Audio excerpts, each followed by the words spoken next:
સમય સંખ્યા માટે ગુણાકારનું સરવાળા પર વિભાજન। આ બાબતને સમજવા માટે ચાલો -3/4, 2/3 અને -5/6 સમય સંખ્યાઓ લઈએ। હવે -3/4 multiply into bracket 2/3 plus -5/6 is equal to -3/4 multiply into bracket 4 plus -5 whole upon 6 is equal to -3/4 multiply -1/6 is equal to 3/24 is equal to 1/8 પણ -3/4 multiply 2/3 is equal to -3 multiply 2 upon 4 multiply 3 is equal to -6/12 is equal to -1/2 અને -3/4 multiply -5/6 is equal two 5/8। આથી into bracket -3/4 multiply 2/3 plus into bracket -3/4 multiply -5/6 is equal to -1/2 plus 5/8 is equal to 1/8। આમ -3/4 multiply into bracket 2/3 plus -5/6 is equal two into bracket -3/4 multiply 2/3 plus into bracket -3/4 multiply -5/6। ઉદાહરણ 3 નીચે આપેલ સંખ્યાની વિરોધી સંખ્યાઓ જણાવો। 1 -7/19 2 21/112 ઉકેલ 1 7/19 એ -7/19 ની વિરોધી સંખ્યા છે કેમ કે -7/19 plus 7/19 is equal to -7 plus 7 whole upon 19 is equal to 0/19 is equal to 0।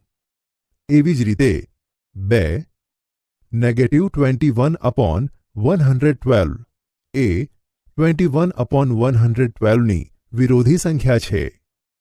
વિદ્યાર્થી મિત્રો, જ્યારે તમે વિભાજનના ગુણધર્મનો ઉપયોગ કરો છો ત્યારે તમે કોઈ એક ગુણાકારને બે ગુણાકારોના સરવાળા અથવા બાદબાકી સ્વરૂપે વિભાજિત કરો છો। ઉદાહરણ 4 નીચે આપેલ સંખ્યાને x તરીકે લઈ ચકાસો। Negative into bracket -x is equal two x 1 x is equal two 13/17 2 x is equal two -21/31 ઉકેલ 1 અહીં x ઇઝ ઇક્વલ ટુ 13/17 છે।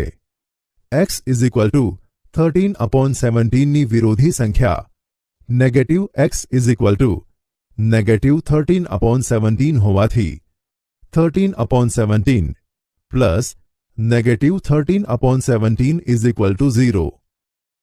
સમતા 13/17 પ્લસ -13/17 ઇઝ ઇક્વલ ટુ 0 દર્શાવે છે કે 13/17 ની વિરોધી સંખ્યા -13/17 છે અથવા negative into bracket -13/17 is equal two 13/17 એટલે કે negative into bracket -x is equal two x 2 x is equal two -21/31 ની વિરોધી સંખ્યા -x ઇઝ ઇક્વલ ટુ 21/31 હોવાથી -21/31 પ્લસ 21/31 ઇઝ ઇક્વલ ટુ 0।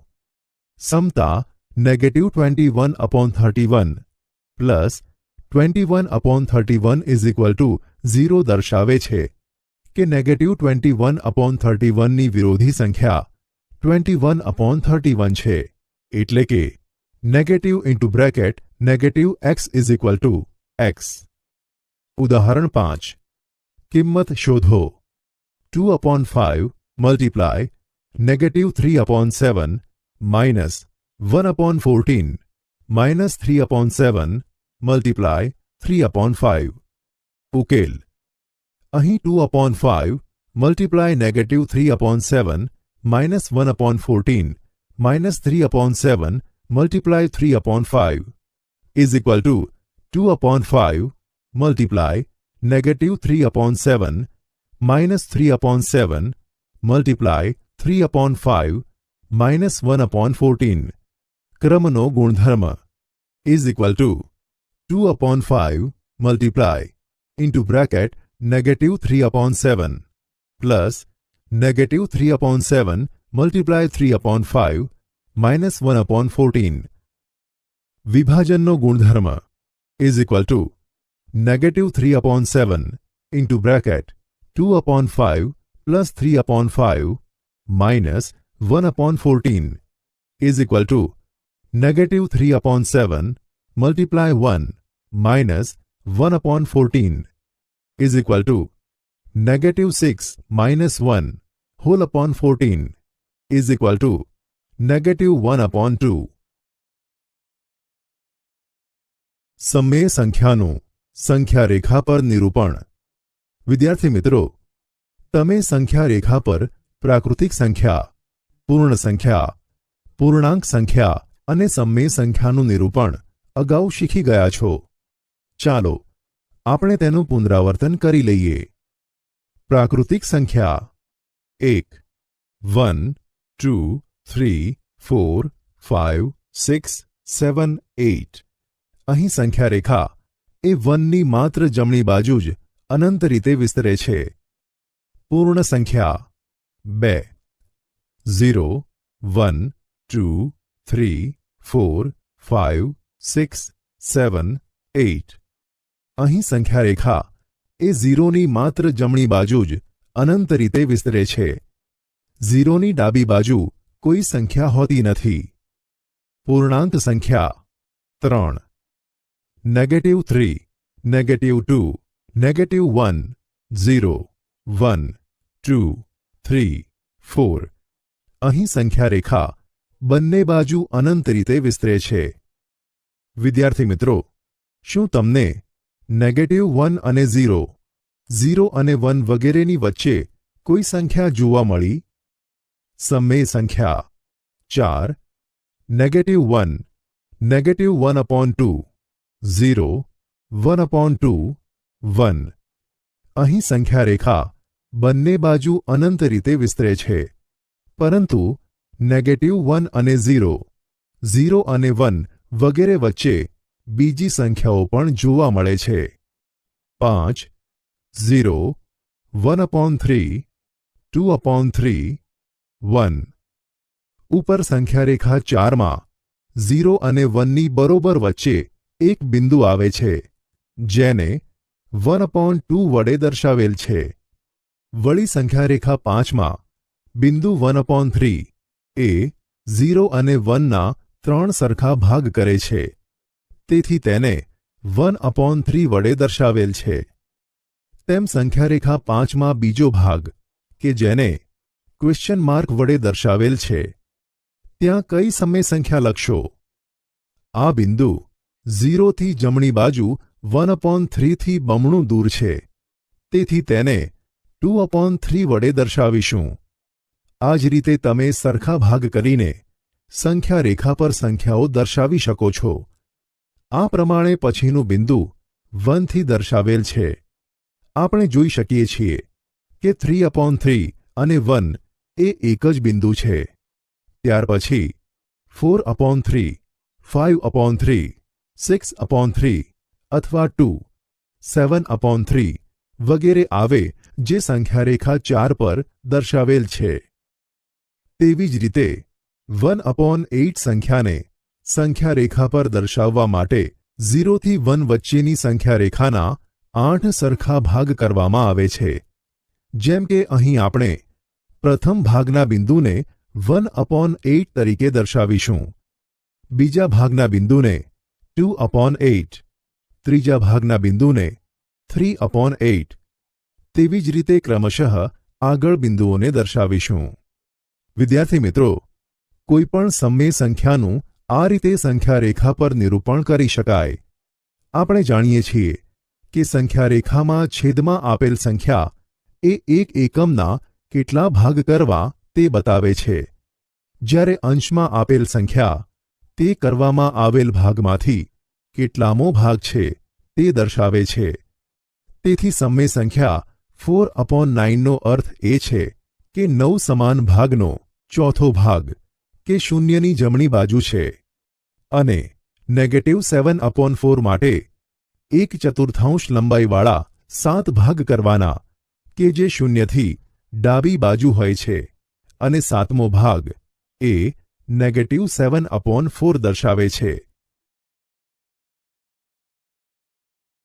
બે સમય સંખ્યાઓ વચ્ચેની સમય સંખ્યાઓ. વિદ્યાર્થી મિત્રો, શું તમે 1 અને 5 વચ્ચેની પ્રાકૃતિક સંખ્યા કહી શકો? તે 2, 3 અને 4 છે. 7 અને 9 ની વચ્ચે કેટલી પ્રાકૃતિક સંખ્યાઓ છે? માત્ર એક, અને તે સંખ્યા 8 છે. 10 અને 11 ની વચ્ચે કેટલી પ્રાકૃતિક સંખ્યાઓ છે? સ્પષ્ટ છે કે એક પણ નહીં. -5 અને 4 વચ્ચે આવતી પૂર્ણાંક સંખ્યાની યાદી બનાવો. તે યાદી -4, -3, -2, -1, 0, 1, 2, 3 છે. -1 અને 1 વચ્ચે કેટલી પૂર્ણાંક સંખ્યાઓ છે? એક જ, 0. -9 અને -10 વચ્ચે કેટલી પૂર્ણાંક સંખ્યાઓ છે? એક પણ નહીં. વિદ્યાર્થી મિત્રો, અહીં તમને બે પ્રાકૃતિક કે પૂર્ણાંક સંખ્યાઓ વચ્ચે આવેલી પ્રાકૃતિક કે પૂર્ણાંક સંખ્યાની ચોક્કસ સંખ્યા મળશે. 3/10 અને 7/10 વચ્ચે કેટલી સમય સંખ્યાઓ મળશે? તમને એમ થશે કે તે સંખ્યાઓ માત્ર 4/10, 5/10 અને 6/10 છે, પરંતુ તમે 3/10 ને 30/100 અને 7/10 ને 70/100 વડે લખી શકો. તેથી સંખ્યાઓ 31/100, 32/100, 33/100 અપ ટુ 68/100, 69/100 આ બધી જ સંખ્યાઓ 3/10 અને 7/10 ની વચ્ચે આવેલી હોય છે. આ 39 સંખ્યાઓ થાય. ઉપરાંત 3/10 ને 3000/10000 વડે અને 7/10 ને 7000/10000 વડે પણ દર્શાવી શકાય. તેથી આપણને 3001/10000, 3002/10000, 3003/10000 અપ ટુ 6998/10000, 6999/10000 સંખ્યાઓ પણ 3/10 અને 7/10 વચ્ચે આવેલી સંખ્યાઓ છે. આ સંખ્યાઓ 3999 જેટલી થાય. આ રીતે આગળ ને આગળ આપણે 3/10 અને 7/10 વચ્ચે સમય સંખ્યાઓ ઉમેરતા જઈ શકીએ. તેથી પૂર્ણાંક સંખ્યાઓ અને પ્રાકૃતિક સંખ્યાઓની જેમ બે સંખ્યાઓની વચ્ચે આવેલ સમય સંખ્યાઓની સંખ્યા નિશ્ચિત નથી. અહીં બીજું ઉદાહરણ પણ આપેલ છે. -1/10 અને 3/10 વચ્ચે કેટલી સમય સંખ્યાઓ હશે? સ્પષ્ટ છે કે 0/10, 1/10, 2/10 સમય સંખ્યાઓ -1/10 અને 3/10 વચ્ચે છે. જો આપણે -1/10 ને -10,000/1,00,000 અને 3/10 ને 30,000/1,00,000 વડે દર્શાવીએ તો આપણને -9,999/1,00,000, -9,998/1,00,000 up to 29,998 upon 1 lakh, 29,999 upon 1 lakh સંખ્યાઓ -1/10 અને 3/10 વચ્ચે મળે. આમ આપણે કહી શકીએ કે આપેલ કોઈપણ બે સમય સંખ્યાઓ વચ્ચે આપણને અગણિત સમય સંખ્યાઓ મળે. ઉદાહરણ 6. -2 અને 0 વચ્ચે આવતી કોઈપણ ત્રણ સમય સંખ્યા લખો. ઉકેલ: -2 ને -20/10 અને 0 ને 0/10 વડે દર્શાવી શકાય. તેથી -19/10, -18/10, -17/10, -16/10, -15/10 અપ ટુ -1/10 એ -2 અને 0 ની વચ્ચે આવતી સમય સંખ્યાઓ છે. ઉદાહરણ: -5/6 અને 5/8 વચ્ચે આવતી કોઈપણ 10 સમય સંખ્યાઓ લખો. ઉકેલ: સૌ પ્રથમ આપણે -5/6 અને 5/8 ને સમછેદી બનાવીશું, એટલે કે બંને સંખ્યાઓના છેદ સરખા કરીશું. તેથી -5 × 4 upon 6 × 4 is equal to -20/24 અને 5 × 3 upon 8 × 3 is equal to 15/24. તેથી -19/24, -18/24, -17/24 up to 14/24 એ સંખ્યાઓ -20/24 અને 15/24 વચ્ચે આવેલી સમય સંખ્યાઓ છે. આમાંથી આપણે ગમે તે 10 લઈ શકીએ. બીજી રીત: ચાલો આપણે 1 અને 2 વચ્ચે આવતી સમય સંખ્યાઓ શોધીએ. 1.5 અથવા 1 ઇન્ટીજર 1/2 અથવા 3/2 એ 1 અને 2 વચ્ચે આવતી સંખ્યાઓ પૈકીની એક સંખ્યા છે, જે 1 અને 2 નો મધ્યક છે. તમે ધોરણ 7માં મધ્યક વિશે શીખી ગયા છો. આપણે કહી શકીએ કે આપેલ કોઈપણ બે સંખ્યાઓ માટે એવું જરૂરી નથી કે આપેલ બે સંખ્યાઓની વચ્ચે એક પૂર્ણાંક સંખ્યા મળે, પરંતુ એક સમય સંખ્યા તો અવશ્ય મળે. વિદ્યાર્થી મિત્રો, આપણે મધ્યકના ખ્યાલનો ઉપયોગ કરી આપેલ બે સમય સંખ્યાઓની વચ્ચે આપેલ સંખ્યાઓ શોધીશું. ઉદાહરણ: 1/4 અને 1/2 વચ્ચે આવેલ સમય સંખ્યાઓ શોધો. ઉકેલ: સૌ પ્રથમ આપણે આપેલ સંખ્યાનો મધ્યક શોધીશું. Into bracket 1/4 plus 1/2 divided by 2 is equal to into bracket 1 plus 2 whole upon 4 divided by 2 is equal to 3/4 multiply 1/2 is equal to 3/8. આમ 3/8 એ 1/4 અને 1/2 વચ્ચે આવેલી સમય સંખ્યા છે. આ સંખ્યાને આપણે સંખ્યા રેખા પર પણ નિરૂપણ કરી શકીએ. વિદ્યાર્થી મિત્રો, અહીં આપણને એબીનું મધ્યબિંદુ સી મળે છે. બિંદુ C A into bracket 1/4 plus 1/2 divided by 2 is equal to 3/8 સંખ્યા બતાવે છે. ઉપરાંત 1/4 less than 3/8 less than 1/2. જો એ અને બી બે સમય સંખ્યાઓ હોય તો a plus b whole upon 2 એ સમય સંખ્યાઓ a અને b વચ્ચે આવેલ સમય સંખ્યા છે, જ્યાં a less than a plus b whole upon 2 less than b. આ બાબત ફરીથી સાબિત કરે છે કે આપેલ કોઈપણ બે સમય સંખ્યાઓની વચ્ચે અગણિત સમય સંખ્યાઓ હોય. ઉદાહરણ 9. 1/4 અને 1/2 વચ્ચેની ત્રણ સમય સંખ્યાઓ શોધો. ઉકેલ: સૌ પ્રથમ આપણે આપેલ બંને સંખ્યાઓનો મધ્યક મેળવીએ. ઉપરના ઉદાહરણમાં જણાવ્યા મુજબ 1/4 અને 1/2 નો મધ્યક 3/8 છે અને 1/4 3/8 1/2. હવે આપણે સમય સંખ્યા 1/4 અને 3/8 વચ્ચેની બીજી સમય સંખ્યા શોધીએ. તેના માટે ફરીથી 1/4 અને 3/8 નો મધ્યક મેળવીએ. માટે into bracket 1/4 plus 3/8 divided by 2 is equal to 5/8 multiply 1/2 is equal to 5/16 અને 1/4 less than 5/16 less than 3/8 less than 1/2. હવે 3/8 અને 1/2 નો મધ્યક મેળવીએ.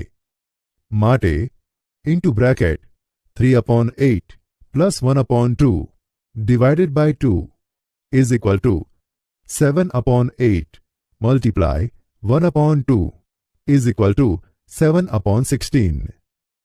આમ આપણે 1/4 less than 5/16 less than 3/8 less than 7/16 less than 1/2 જેવી સંખ્યાઓ મેળવી.